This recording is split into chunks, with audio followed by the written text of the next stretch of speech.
Hello friends, आपके अपने YouTube channel में पुनः आप लोगों का एक बार स्वागत है।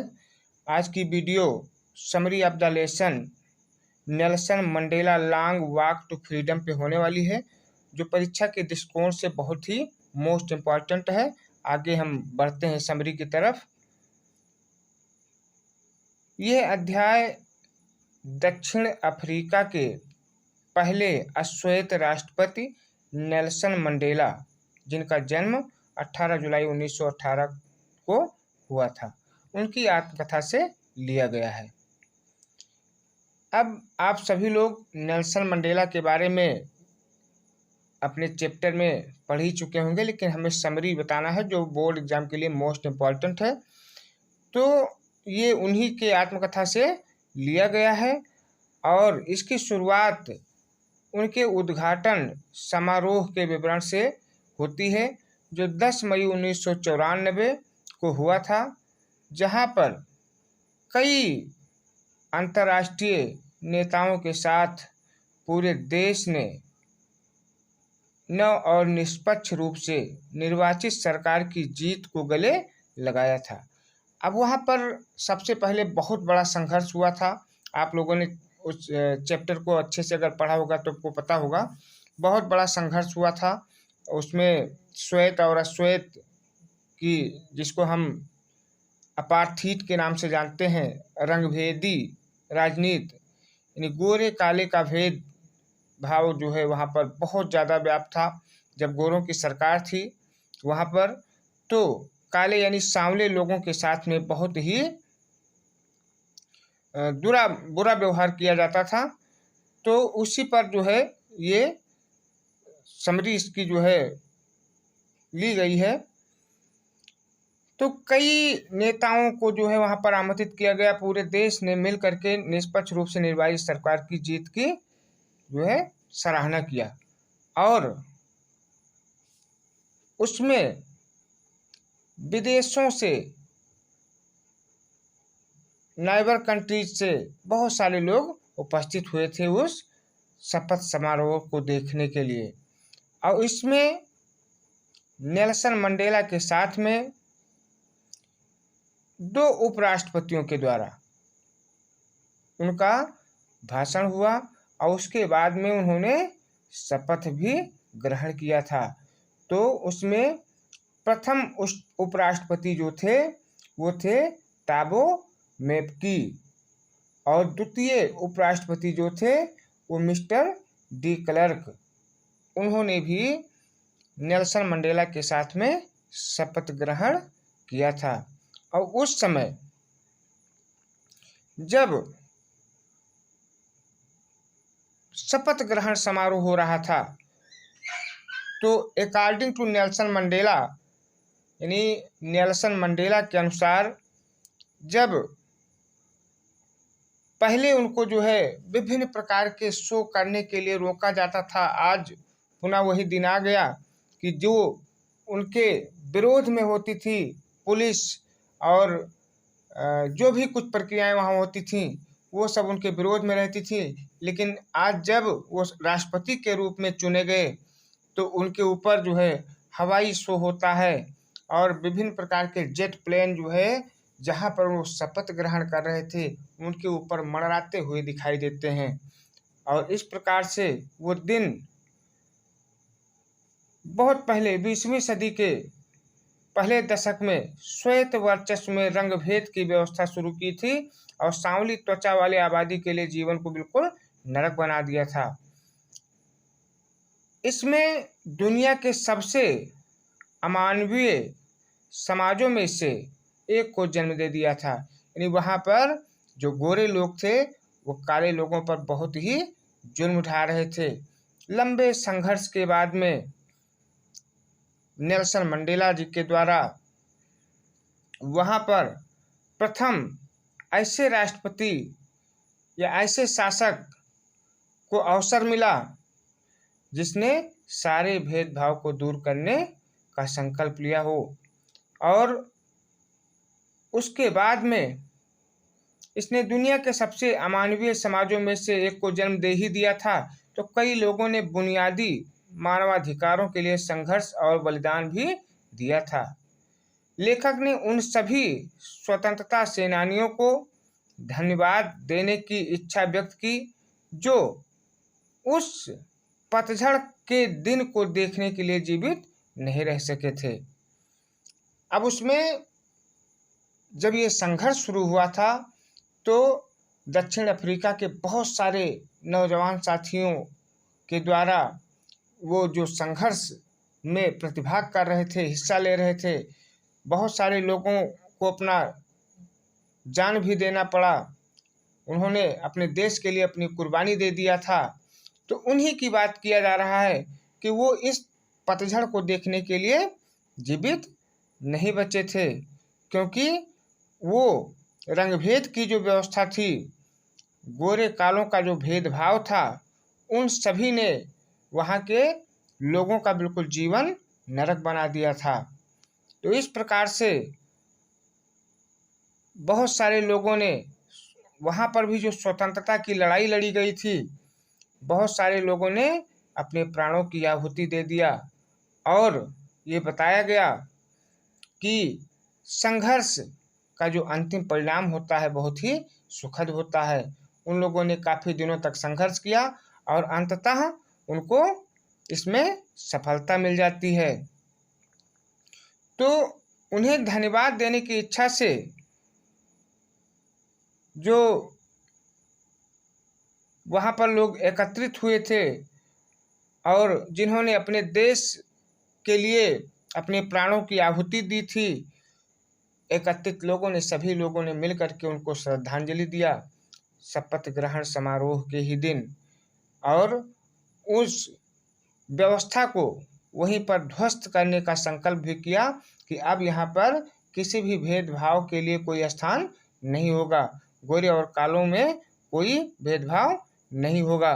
तो इस प्रकार से जितनी भी व्यवस्थाएं थी वो सब पुनः एक नए ढंग से शुरुआत करने के लिए उन्होंने संकल्प लिया था और मानवाधिकारों के लिए संघर्ष और बलिदान देने वाले उन स्वतंत्रता सेनानियों को धन्यवाद देने की इच्छा व्यक्त की जो पतझड़ के दिन को देखने के लिए जीवित नहीं रह सके थे। अभी हमने आपको बताया था कि बहुत सारे लोगों ने अपने प्राणों की आहुति भी दे दी थी। तो उनके लिए वो अवसर ऐसा था कि लग रहा था कि बसंत आने से ही पहले पतझड़ हो गया हो। तो जो अपने प्राणों की आहुति दे चुके थे उन सबको जो है नमन करते हुए, उनको श्रद्धांजलि देते हुए नेल्सन मंडेला जो है शपथ ग्रहण करते हैं। आगे बढ़ते हैं किस प्रकार से वहाँ के जनता के द्वारा, लोगों के द्वारा एक विशाल जन समुदाय जो उस शपथ समारोह को, शपथ ग्रहण समारोह को देखने के लिए एकत्रित हुआ था और जिसने वहाँ पर विभिन्न प्रकार के जो रंगभेद की जो नीति थी उसको समाप्त होते हुए देखने के लिए भी एकत्रित हुए थे।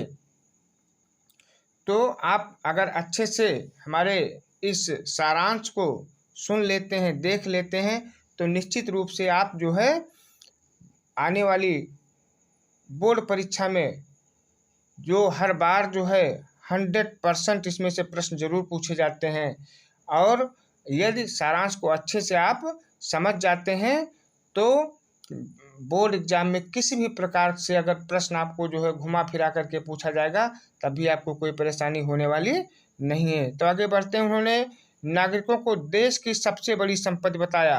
नेल्सन मंडेला ने बताया था कि हमारे देश की सबसे बड़ी संपत्ति हमारे यहाँ के पीपुल्स हैं, प्रजा है, या हमारे लोग हैं। और ऐसे व्यक्ति कि जो साहसी व्यक्ति नहीं है, जो निडर हैं, बल्कि वो व्यक्ति जिसने डर पर विजय पा ली है, उन्होंने प्रत्येक मनुष्य की 2 जिम्मेदारियों और उन्हें कैसे निभाना है इसका भी उल्लेख किया। समाज के प्रति अपने दायित्व को पूरा करने में अपने परिवार के प्रति अपने दायित्व की अपेक्षा की गई। वहाँ पर यह व्यवस्था थी कि यदि व्यक्ति किसी भी प्रकार का संघर्ष करने के लिए या सरकार का विरोध करने के लिए आगे बढ़ता है, या अपने परिवार या समाज में अगर अपने उत्तरदायित्व सभी व्यक्तियों के जो है दो उत्तरदायित्व होते हैं अकॉर्डिंग टू नेल्सन मंडेला। एक होता है अपने परिवार के प्रति और दूसरा समाज के प्रति। तो उन्हें इन दोनों व्यवस्थाओं से रोका गया था और एक दूसरे से भेदभाव की भी नीति जो है उसमें ऐसे जहर को घोला गया था जो एक दूसरे से नफरत करने लगे थे, घृणा करने लगे थे। और इसलिए नेल्सन मंडेला ने कहा कि मुझे उन सारे कुरीतियों को समाप्त करके एक नए रीत को यहाँ पर व्याप्त करना है। तो आगे हम बढ़ते हैं। उन्होंने बताया कि नागरिक ही, चाहे वो गोरे हों चाहे काले हों, वही हमारे देश की सबसे बड़ी संपत्ति है और उससे भी बड़ी संपत्ति यानी हीरे मोती सोना चांदी विभिन्न प्रकार के जो बहुमूल्य वस्तुएं हैं उनसे भी बढ़कर अपने देश के उन तमाम नौजवान साथियों को बताया जिन्होंने अपने प्राणों की आहुति अपने देश के लिए दिया था, अपने समाज के लिए दिया था। जब उन्हें एहसास हुआ कि स्वतंत्रता का विचार उनके और उनके जैसे लोगों के लिए एक भ्रम है, तो वो लोगों के बीच के व्यक्ति बन गए। इसके बाद वो अफ्रीका नेशनल कांग्रेस में शामिल हो गए और अपने अधिकारों के लिए तब तक लड़ते रहे जब तक वो देश के पहले अश्वेत राष्ट्रपति नहीं बन गए।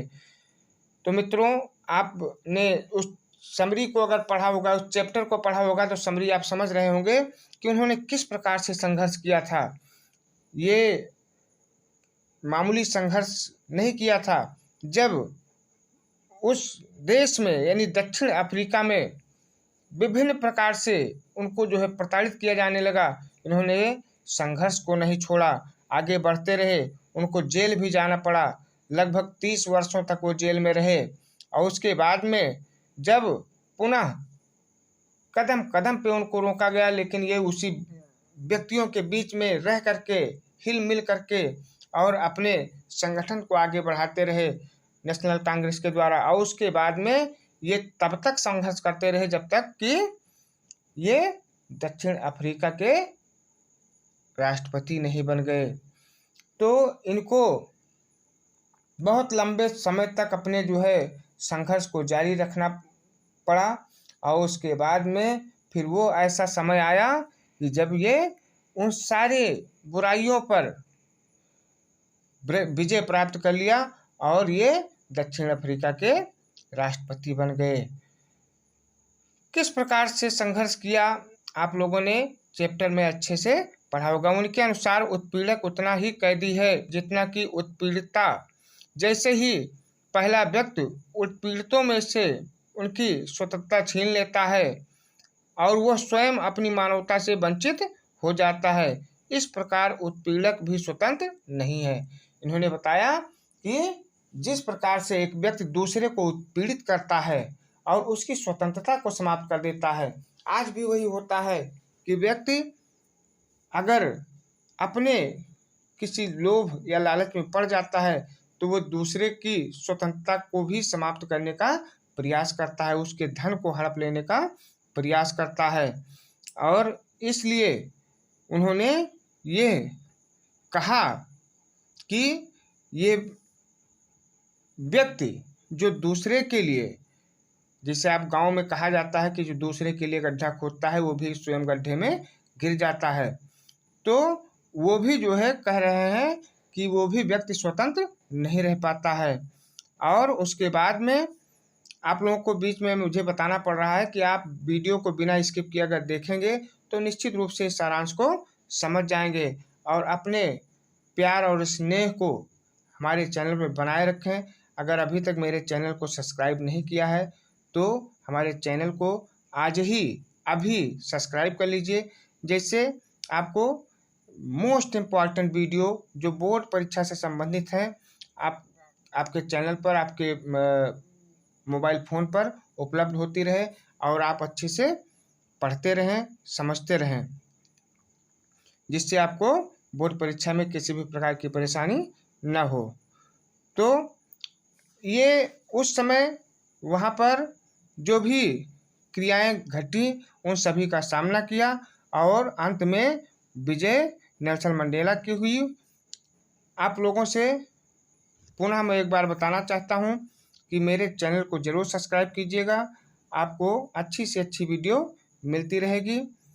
बहुत बहुत धन्यवाद आप सभी को कि हमारे वीडियो को देखा और पसंद किया।